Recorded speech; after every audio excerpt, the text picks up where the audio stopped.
चुनाव आयोग ने 10 राज्यों की 24 राज्यसभा सीटों पर चुनाव का बिगुल फूंक दिया है। जून और जुलाई में खाली हो रही इन सीटों के लिए आगामी 18 जून को मतदान होगा और इसी दिन नतीजे भी घोषित कर दिए जाएंगे। इस चुनाव के तहत आंध्र प्रदेश, गुजरात और कर्नाटक की 4-4 सीटों, मध्य प्रदेश और राजस्थान की 3-3 सीटों और झारखंड की 2, जबकि मणिपुर, मेघालय, अरुणाचल और मिजोरम की 1-1 सीट पर वोटिंग होनी है। चुनाव की अधिसूचना 1 जून को जारी होगी और 8 जून नामांकन की आखिरी तारीख तय होगी। इसके साथ ही महाराष्ट्र और तमिलनाडु की 2 सीटों पर उपचुनाव का भी ऐलान हो चुका है।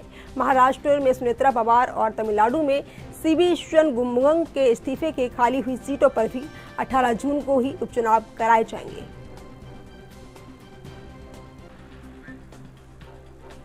राज्यसभा चुनाव 2026, 10 राज्यों की 24 राज्यसभा सीटों पर चुनाव का हुआ ऐलान। गुजरात से राजस्थान तक राज्यसभा सीटों पर चुनावी घमासान तेज। 24 सीटों पर चुनाव होगा और 18 जून को होगी वोटिंग। राज्यसभा चुनाव तारीख घोषित, राजनीतिक दलों की हुई शुरू तैयारियां। महाराष्ट्र, तमिलनाडु में भी राज्यसभा चुनाव का हुआ ऐलान। चुनाव आयोग अलर्ट, निष्पक्ष मतदान के लिए खास तैयारियां पूरी। राज्यसभा चुनाव 2026, 10 राज्यों की 24 राज्यसभा सीटों पर चुनाव का हुआ ऐलान।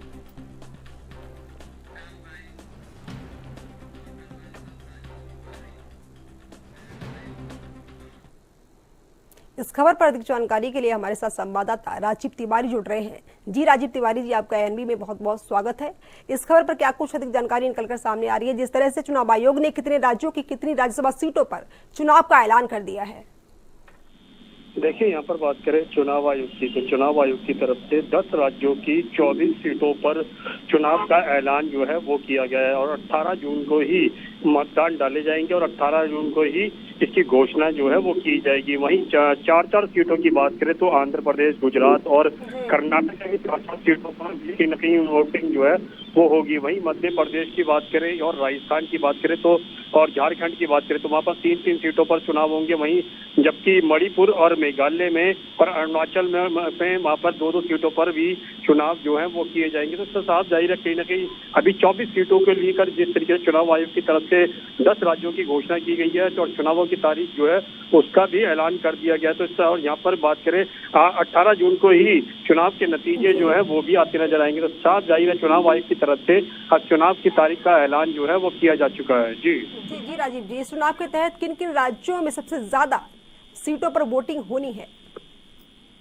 देखिए, यहाँ पर बात करें जिस तरीके से चुनाव आयोग की तरफ से जो 10 राज्यों के अंदर 24 सीटों पर चुनाव की तारीख का घोषणा की गई है, उसमें 4-4 सीटों की बात करें तो सबसे ज्यादा 4-4 सीट जो हैं वो आंध्र प्रदेश की बात करें, गुजरात की बात करें, कर्नाटक की बात करें, यहाँ पर 4-4 सीटों पर कहीं ना कहीं चुनाव जो है वो होते नजर आएंगे। वहीं मध्य प्रदेश की बात करें और राजस्थान की बात करें तो वहाँ पर 3-3 सीटों पर चुनाव जो है वो होते नजर आएंगे। वहीं झारखंड की बात करें तो वहाँ पर 2 सीटों पर भी चुनाव जो और मणिपुर और मेघालय में भी और अरुणाचल प्रदेश में भी कहीं ना कहीं 2-2 सीटों पर चुनाव जो है वो देखने को मिलेंगे। वही बात करें 1 सीट पर भी चुनाव देखने को मिलेंगे। तो साफ जाहिर है कहीं ना कहीं 4-4 सीटों पर जिस तरीके से चुनाव होने वाले हैं उसको लेकर कहीं ना कहीं ज्यादा कहते हैं उम्मीदवारों की जो देखने की मिलेगी और उम्मीदवार किस तरीके से नॉमिनेशन फॉर्म भरते हैं और किस तरीके से चुनाव प्रचार किया जाता है, ये जरूर घोषणा देखने को मिलेगी। मगर यहाँ पर बात करें चुनाव आयोग की तो चुनाव आयोग की तरफ से जरूर तारीख का ऐलान जो है वो कर दिया गया है। जी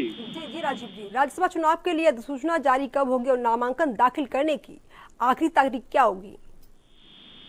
देखिए, यहाँ पर बात करें जिस तरीके से चुनाव आयोग की तरफ से जो तारीखों का ऐलान किया गया है, वहीं बात करें जिस तरीके से आखिरी तो तारीख की तो 18 जून तक ही ये चुनाव के उपचार जो है वो करे जाएंगे। मगर यहाँ पर बात करें उपचुनाव की तो उपचुनाव को लेकर ऐलान जरूर किया गया। वहीं महाराष्ट्र की बात करें तो महाराष्ट्र के अंदर भी तमाम तमिलनाडु की बात करें तो वहाँ पर भी कहीं ना कहीं लगातार कहीं ना कहीं चुनाव की प्रक्रिया जो है वो अपनाई जा रही है।